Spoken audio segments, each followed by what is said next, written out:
Assalamualaikum warahmatullahi wabarakatuh. Alhamdulillahirabbil alamin. Allahumma shalli ala sayyidina Muhammadin tadfa'una ta'na bata'un. Ya man arada say'an ayyaqula lahu kun fayakun.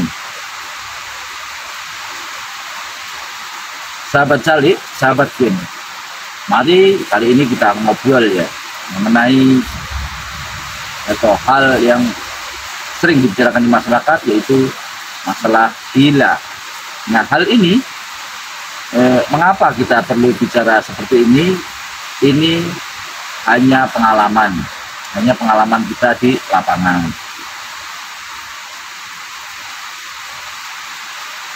Banyak masyarakat awam gagal paham. Ya, kita juga awam. Ya, minimal kita ada sedikit pengalaman perjalanan. Kebanyakan masyarakat itu takut, ya, tidak mau belajar tentang ilmu hikmah atau tarikat atau belajar hakikat, bahkan apalagi makrifat, sudah takut karena sudah terlalu banyak cerita mengenai apabila belajar amalan-amalan tertentu atau ilmu hikmah atau wiridan atau apalagi tarekat, ya. Kalau tarekat hakikat yang makrifat, wah, dia udah takut. Mengapa? Karena dia menganggap dari banyak cerita tutur timuran dari masyarakat akan atau bisa berakibat gila. Nah itu biasa orang yang belum ambil. Nah, maka kali ini kita akan mencoba mengklasifikasi apa sebenarnya gila itu apa. Ada berapa jenis gila? Apakah gila yang dimaksud oleh masyarakat itu sudah tepat atau belum? Dan kita mencoba mengurai penyebabnya, ya, maupun faktor-faktornya. Tentu semuanya itu kersane Gusti Allah. Namun tentu saja di dunia ini melalui sebab. Oke, untuk yang pertama kita akan mengingatkan bahwa gila yang model pertama adalah orang yang gila tipe pertama ini yang mempunyai kelainan fisik. Maksudnya adalah di organ-organ, di saraf-saraf otak. Tentu saja dia gila karena tidak normal secara pandangan umum. Tentu manusia dilahirkan sudah sempurna menurut Allah. Cuman menurut pandangan manusia dia dikategorikan gila. Mengapa? Karena ada kecacatan di otaknya, di sarafnya, entah mengkerut, ya. Contoh yang pertama adalah contoh yang orang dilahirkan sudah seperti itu, entah secara genetik maupun apa, tapi pasti itu adalah ada hubungannya dengan fisik. Nah, orang tipe yang sejak lahir sudah gila ini, sudah dilahirkan dari sananya, tentu saja agak sulit untuk pengobatannya, karena memang sudah asalnya begitu dari awalnya. Semua tentu kehendak Allah, atas qudrat dan iradah Allah Subhanahu wa Ta'ala. Lalu contoh yang kedua yang karena fisik ini adalah orang yang misalnya terjadi benturan atau kecelakaan. Misalnya kepalanya terbentur lalu gegar otak. Nah, jika parah maka bisa berlanjut menyebabkan manusia itu, orang tersebut menjadi gangguan otaknya. Karena gangguan tidak sinkron antara akal dan fisiknya ini dalam menerima kode perintah, maka oleng dia, jadilah seperti orang yang tidak nyambung, jadilah disebut orang gila jika parah. Nah, ini adalah ciri fisik yang umum. Yang dua ini relatif tidak dibicarakan, relatif tidak dipermasalahkan di masyarakat.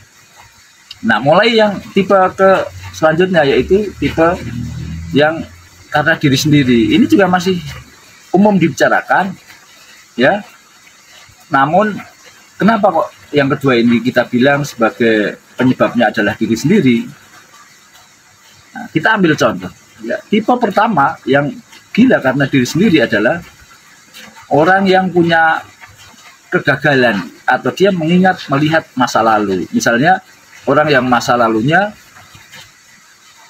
dulu anaknya orang kaya yang borju, pokoknya orang yang terhormat, tiba-tiba entah mengapa jatuh miskin atas kehendak Allah, entah apa sebabnya jatuh bangkrut, sehingga dia tidak siap menerima kenyataan itu. Itu juga bisa menyebabkan olengnya tentang olengnya psikologis. Sebetulnya kalau ini tidak berkaitan dengan fisik, tapi ini murni psikologis, ya. Dia tidak siap, dia tidak menerima, jiwanya guncang, begitu ya, kaget gitu ya. Kagetnya adalah karena diri sendiri.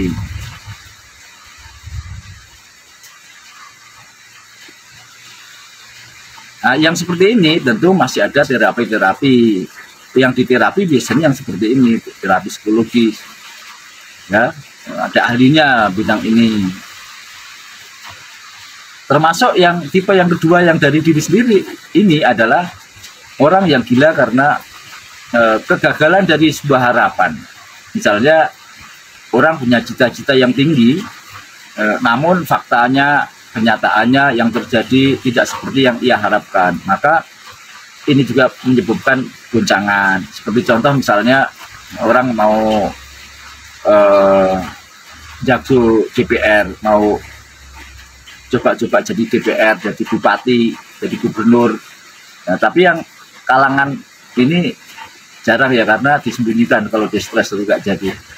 Harapannya dia, ya, orang seperti kita tahu politik di Indonesia itu memerlukan biaya yang sangat besar, pengorbanan yang sangat besar, tenaga, waktu, pikiran.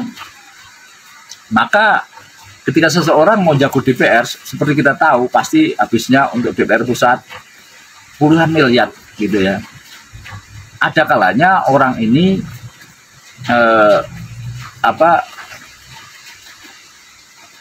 dengan jalan punya hutang dulu, berhutang dulu untuk modal. Apalagi yang money politik, tentu lebih besar lagi yang ya untuk black campaign itu. Ada seperti contoh di Solo, tapi saya nggak mau nyebut namanya ya, saudara kita ini ya, Mas B ini dulu pernah ngalami seperti itu.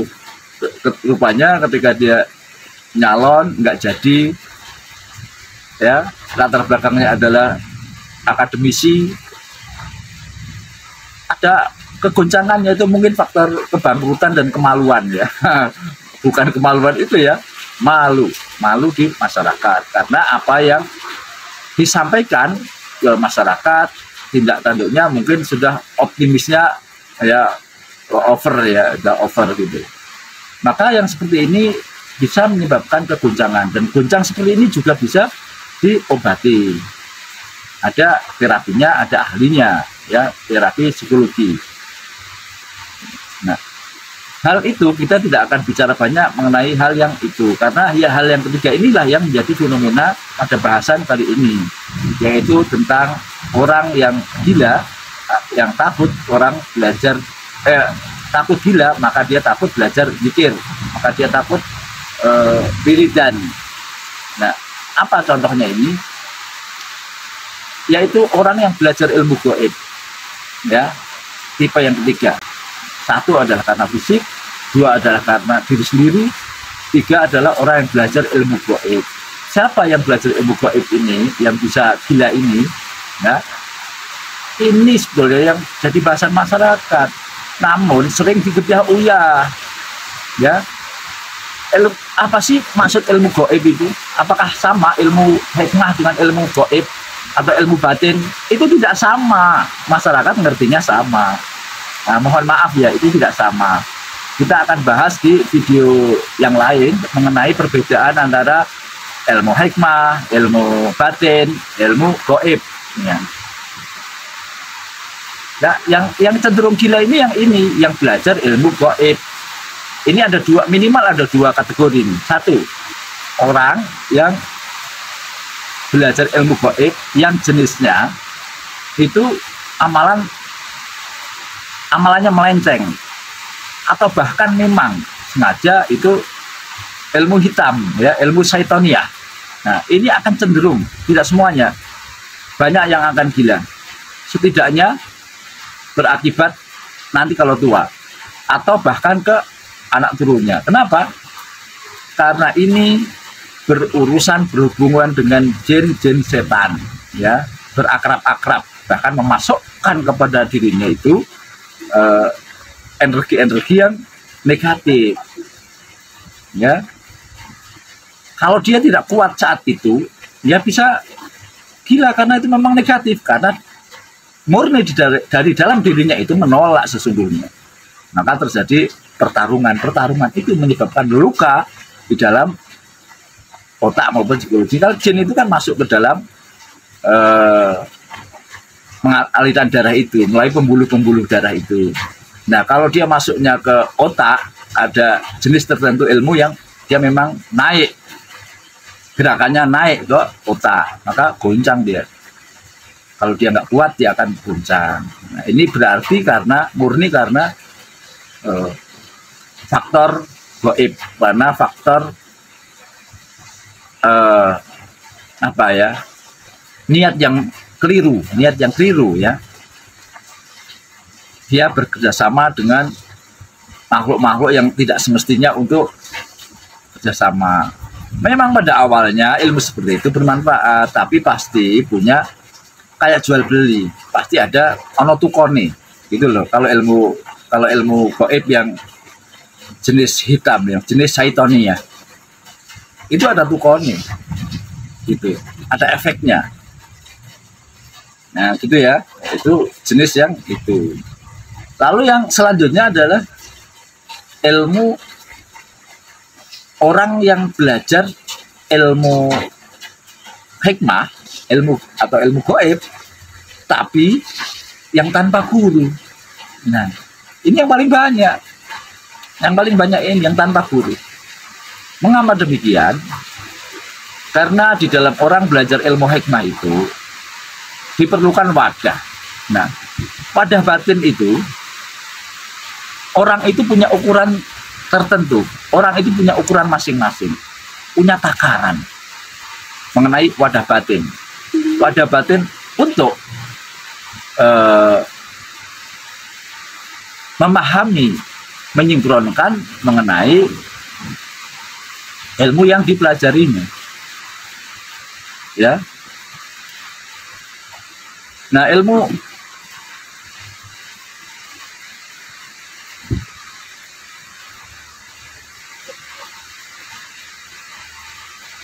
biasanya orang yang seperti ini adalah orang yang belajar tanpa guru. Kenapa?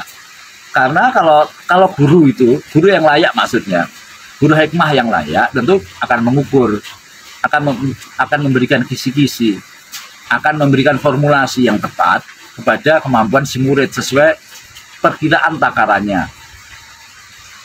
Gitu. Kenapa orang yang belajar sendiri itu atau dari buku, hakikatnya kan dari setan.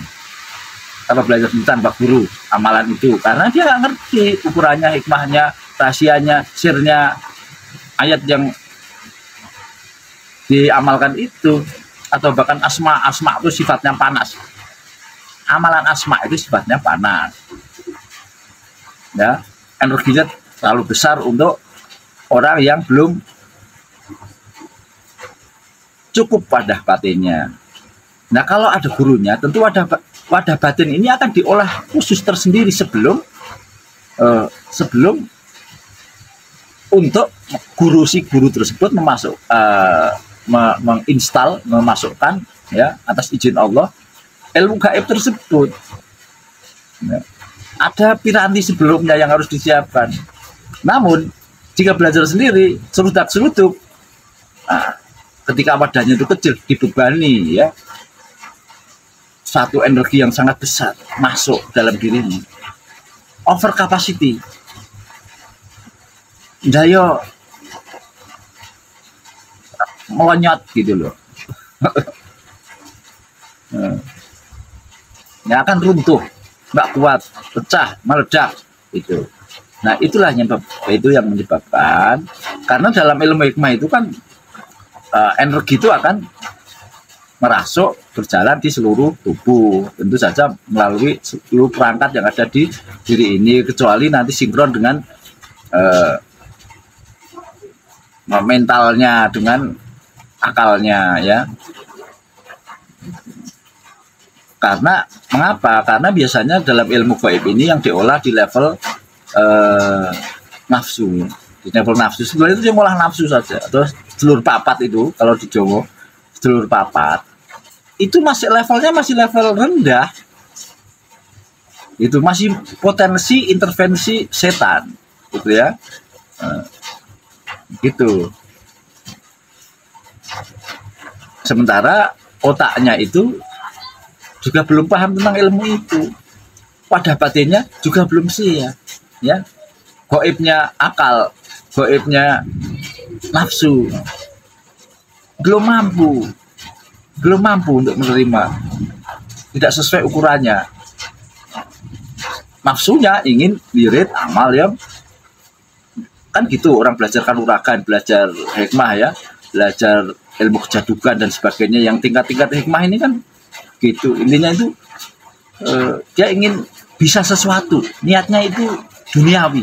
Memang berdoa kepada Allah, ini yang positif ya, bukan yang kepada setan tadi.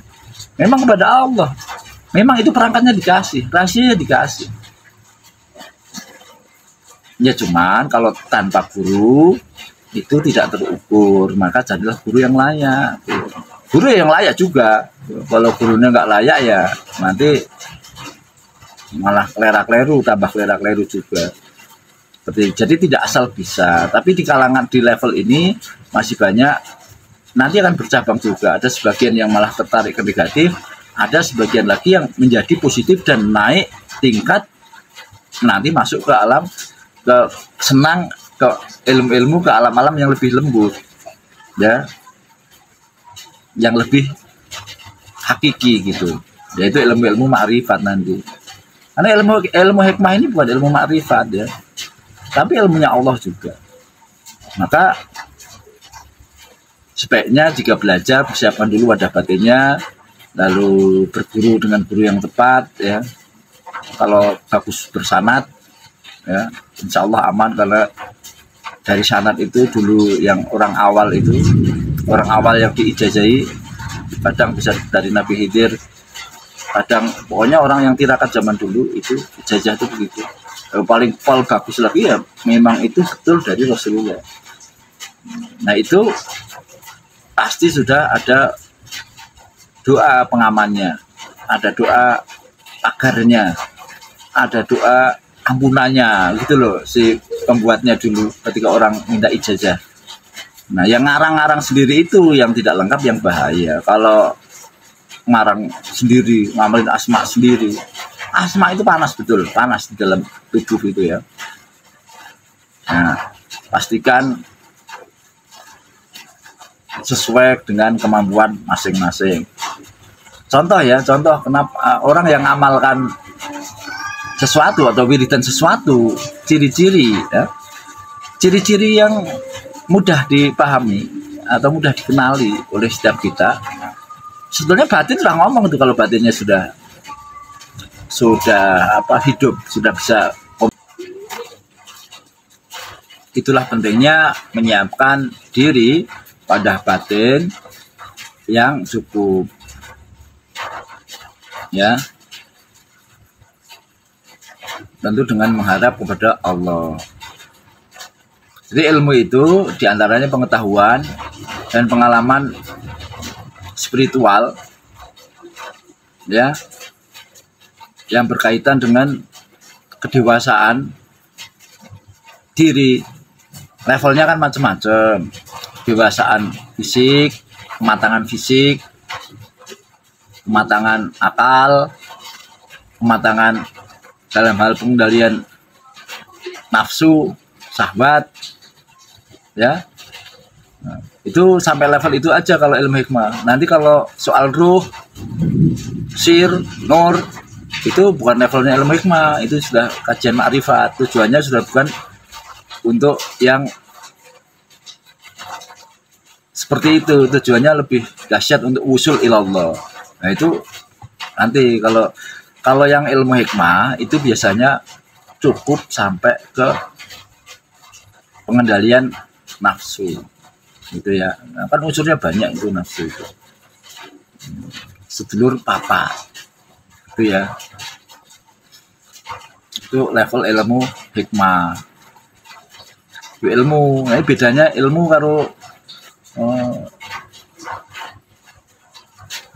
kalau ilmu hikmah itu kan dia memang mengandalkan ilmunya karena dia meminta izin kepada Allah dengan kunci-kunci yang diberikan Allah itu, dengan perangkat yang diberikan Allah. Beda dengan tingkatnya orang ma'rifat itu tidak menggunakan ini, tidak menggunakan ilmu hikmah. Dia muncul keramatnya terserah Gusti Allah, itu orang ma'rifat. Dia sudah nggak main-main begini. Ya. Karena orang kasafnya, orang ahli hikmah dan kasafnya orang ma'rifat itu beda. Kalau orang ahli hikmah, dia kasafnya dengan ilmu, dia menggunakan ilmu itu. Kalau orang ma'rifat kepada Allah, kasafnya itu bukan karena menggunakan ilmu, memang betul-betul ditampakkan oleh Allah tanpa meminta. Itu sudah connect otomatis dengan dirinya dan tidak ada kepentingan untuk mencari-cari gitu loh. Kalau ilmu hikmah kan kadang-kadang dipakai untuk mencari-cari, sengaja meneropong kayak atau menerawang tentang satu kejadian atau tentang orang lain. Nah itu kan bagi orang ahli ma'rifat sudah dosa tersendiri ngurusi orang lain. Itu kan ada pagarnya, setiap orang itu ada wilayahnya. Ngapain dia? Jadi kalau orang ma'rifat itu cenderung melihat diri sendiri, ke alam diri dan ke alam ilahiyah. Ya, bukan alam-alam malah sok-sokan melihat orang. Nah itu bedanya. Nah, misalnya contoh kasafnya mukasafahnya ahli hikmah, levelnya di situ, levelnya pakai ilmu ya, menggunakan ilmu atau amalan ya, sehingga ya memang kelasnya segitu. Itu juga dari Allah, tergantung bagaimana dia menggunakannya. Lalu dalam belajar ilmu hikmah ini contohnya begini nih ya yang sering dijadikan polemik di masyarakat. Ada misalnya Al-Quran, kan banyak dari ayat Al-Quran atau dari ya kata-kata mantra yang dari orang terdahulu, ulama-ulama terdahulu, atau dari bahkan ada yang diijazah Nabi Khidir baik dengan bahasa lokal maupun dengan bahasa Arab maupun bahasa Suryani maupun bahasa. Orang yang diijazah dari kiai itu ya tentu saja itu sahih gitu ya. Cuman nanti akan tergantung kita. Ada amalan Quran ya yang digunakan untuk satu tujuan tertentu kan boleh, itu ajaran ulama juga. Cuman ya itu kadang-kadang itu kalau itu digunakan bagus kan sesuai peruntukannya, orang nuruti nafsu, nah itu jadinya ilmu putih itu. Memang asalnya dari Quran, pasti ilmu putih ya. Nah, kalau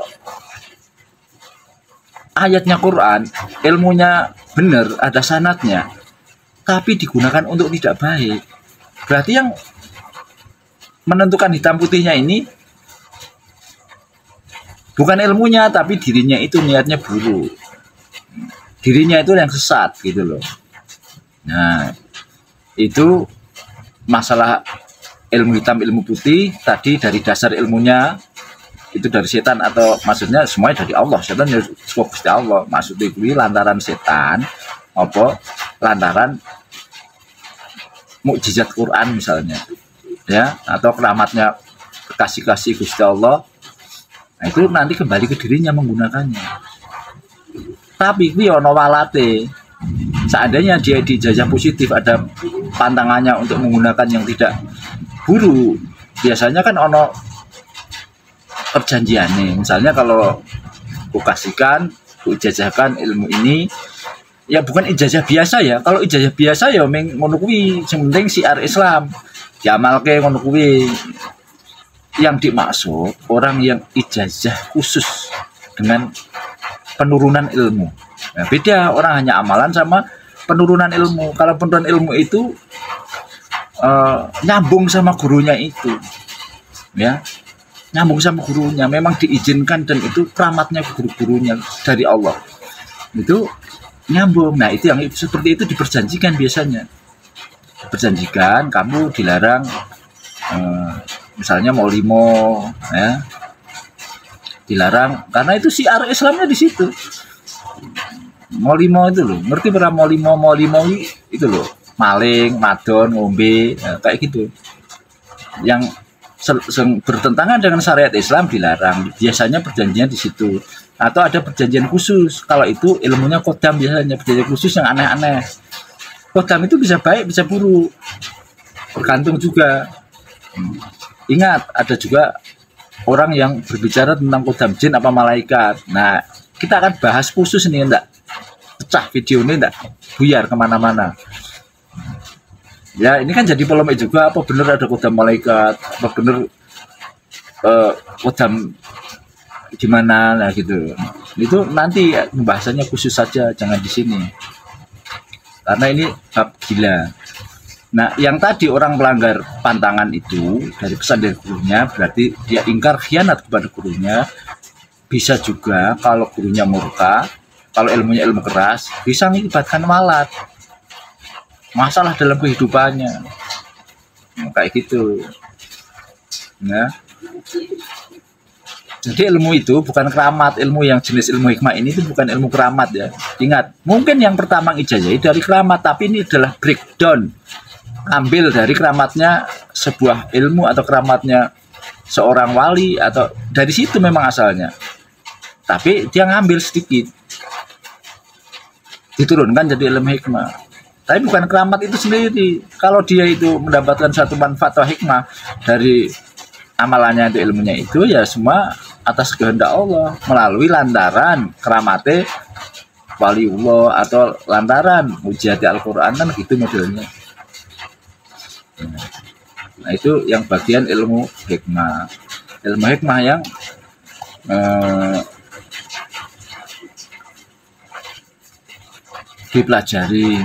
dipelajari itu ya. Kalau mengenai apa, nah gini, pesan-pesan para guru, kalau ini layaknya untuk dinasihatkan pada orang yang belajar makrifat. Orang yang datang kepada Allah, orang yang menghadap kepada Allah, orang yang sowan ngersani Gusti Allah, kehadirat Allah, menggunakan ilmunya. Nah, misalnya dia seorang ulama atau seorang, maka ilmu itu nanti ada hisabnya juga, ada penghitungannya juga, gitu loh. Kalau dia datang dengan misalnya sodakohnya, itu juga ada perhitungannya. Tapi yang layak selamat sowan kehadirat Allah tanpa membawa apa-apa, karena dia tidak merasa bisa apa-apa, itulah yang selamat, itulah yang tanpa hisab. Orang merasa bisa, tidak merasa tidak ngaku-ngaku lah, mau sekabeh kesane Gusti Allah. Nah, itu bukan level ilmu hikmah ini. Kalau ilmu hikmah ini memang mengandalkan wiridnya itu. Kalau itu untuk level orang belajar makrifat, orang bermakrifat, ya pakai yang itu. Nasihat itu bukan untuk nasihat orang ilmu hikmah, gitu ya. Itu memang dia masih di level itu. Nah, kemudian ada lagi ya gila yang seperti apa yang sering dibicarakan masyarakat, yaitu orang yang gila karena cinta kepada Allah, ya majedub, ya majedub. Majedub ini macam-macam, ojo digebyau ya. Yang betul-betul majedub itu apa? Ditarik akalnya itu tidak berfungsi lagi karena kalah sama dominasi kecintaan kepada Allah, menimbulkan nur yang luar biasa yang mendominasi dirinya, sehingga tarikannya itu ya lebur, habis dia, kecuali mengkehendaknya Gusti Allah, maka akalnya gak jalan, makanya kayak orang edan gitu loh. Itu lain. Kalau ini bukan karena belajar ilmu, jadi jangan disamakan ya orang yang gila karena ilmu, gila karena apa, ojo digebyau ya, ada lebih baik usnudon ya.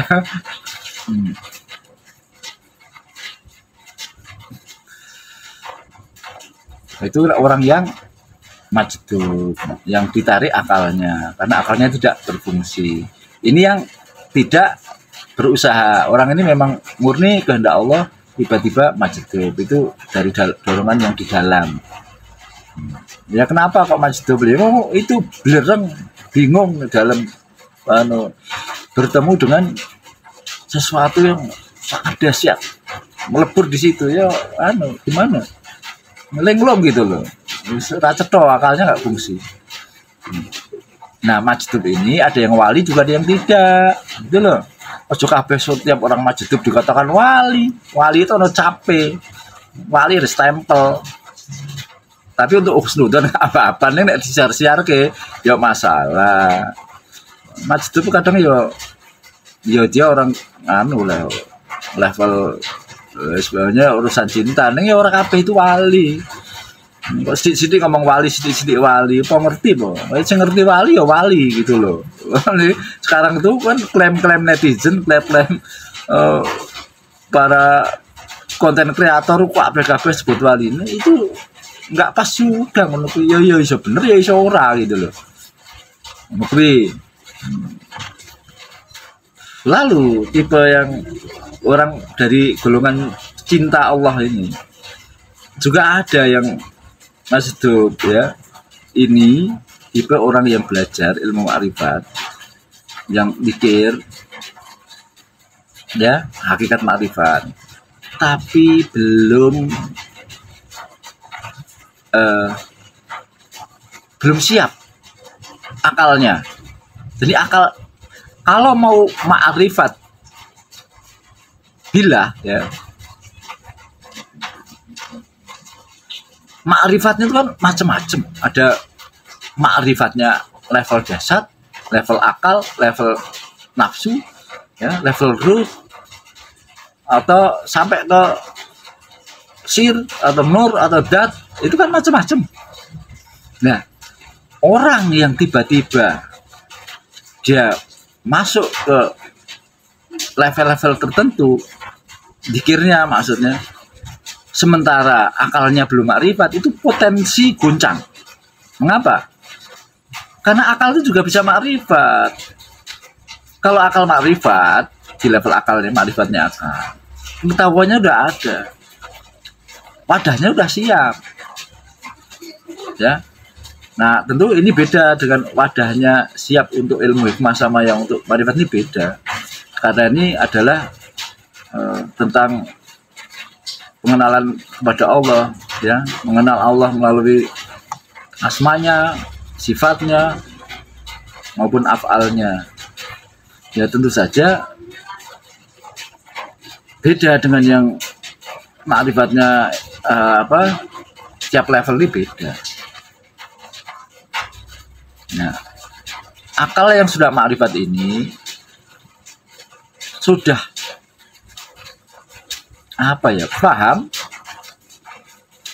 batas-batas tertentu. Beda nih, belum tentu dia merasakan itu ya ma'rifat, belum merasakan ke level-level yang itu, tapi minimal kan ada bahan, ada dasar. Nah ketika orang yang akalnya sudah ma'rifat, nanti dia naik ke level-level yang lebih tinggi, ke level ruh misalnya, ke level sir, nur, dia sudah tidak masalah, tidak oleng, tidak kaget gitu loh. Coba orang yang tiba-tiba bertemu dengan satu alam yang luar biasa, yang kaget, guncang, oleng kayak gitu. Nah itu yang, tapi ini kan levelnya cinta kalau ini, terserah. Jadi nggak soal yang ini, yang soal yang tadi, yang di awal tadi, itu yang soal.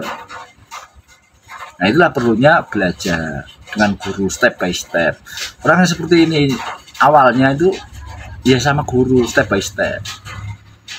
Kalau orang yang belajar sendiri, ya dari Allah juga ngasih juga, tapi bisa juga disesatan setan. Orang yang belajar sendiri itu, dikir sendiri, dewean, ya itu Allah juga. Kalau dia dikersaki Gusti Allah, tersambung. Masalahnya kalau ada yang bagaimana begitu, kan itu kan kayak gambling ya. Kalau orang berzikir, orang berwirid dengan sepenuh hati, dengan penuh kepasrahan, wiridnya benar, memunculkan energi yang sangat besar, yang dilihat di indera oleh para makhluk-makhluk gaib. Jangan kira makhluk-makhluk gaib itu tidak iri, dia tuh iri, ya. Bahkan dia itu mau menggagalkan, atau dia mau merebut, gitu loh. Oh dia seneng, gitu loh. Manusia nggak lihat, tapi orang-orang makhluk-makhluk yang dimensinya di situ dia melihat dan dia iri. Kalau yang kecil-kecil takut dia pergi, tapi yang besar-besar sesuai dengan kan wiridnya itu kan berimplikasi pada energi, gitu loh. Kelihatan. Nah bagi mereka, nah itu nanti akan merebut atau memerangi. Nah itu disenangi godo ini wong wirid. Tapi level yang ilmu hikmah tadi beda dengan godanya level makrifat, itu ya. Itu juga godo, ono godani. Nah godo itu kadang-kadang dia akan menguji terus. Itu juga dikenalkan Allah menguji. Iso jadi ada masalah. Kalau pas saat dia berzikir itu bisa aman, tapi nanti kalau dia dalam kehidupan setelah usai zikir, nah ini kalau tidak akalnya belum makrifat, hati-hati. Itulah perlu belajar. Bisa saja nanti tiba-tiba oleng, sakit, atau ke sekitarnya, kehidupan, itu ujian, itu bodoh. Nah kalau ada guru, tentunya guru seperti ini akan menyisihkan yang kayak gitu. Dia akan dibersihkan, akan guru dengan doanya, dengan ma'rifatnya, dengan sirnya. Nah, guru kan punya sir, ya, guru yang tepat. Nah, tentu dia akan di backup atas izin Allah. Nah gitu loh. Itu perlunya berguru, guru yang tepat. Karena guru kan diizinkan Allah. Ini nek guru eta-eta ya mbuh. Itu nanti belajar sendiri juga dari Allah, cuman resikonya terlalu besar, terlalu bisa sesat gitu ya. Tapi ya nggak bisa dipungkiri, terus mau katakan sesat kabeh ya nggak bisa. Mau contoh gini, itu adil Gusti Allah. Orang di kampung itu, orang yang nggak sempat ngaji, orang yang nggak sempat ketemu kiai besar, karena miskinnya, karena dia nggak dianggap, dia nggak punya akses, dia senengnya apa itu namanya, misalnya berdiam diri. Ya kalau Allah nulungi ya ngasih petunjuk juga, gitu loh, ngasih bimbingan juga. Cuman yang dari golongan orang diberi sendiri ini kan nggak punya hak untuk mengajarkan, dia hanya dipakai sendiri. Karena itu ngelawan. Kalau ditanya sanate ya nggak ada gitu loh. Seandainya pun dia benar, ya itu beda nih. Nah, itu makanya di kampung sering lihat kan, di daerah yang pelosok orang tahu ketemu guru, tapi kok ya mapan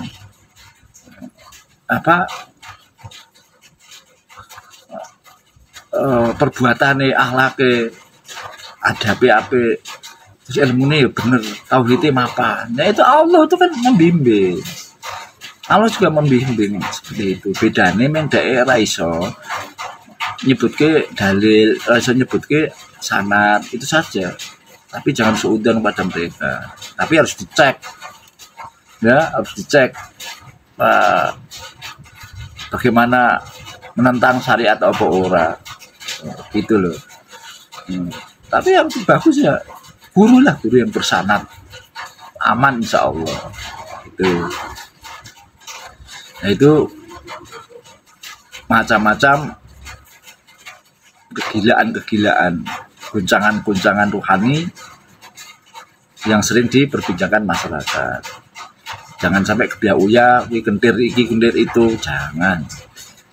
Mari kita hati-hati. Nah, obrolan kali ini mungkin itu saja. Kalau ada kawan-kawan, ada pengalaman apa seperti kita ini, kita ngobrol, kita sampaikan di sini. Ini pengalaman untuk berbagi, saling berbagi antar sahabat saleh.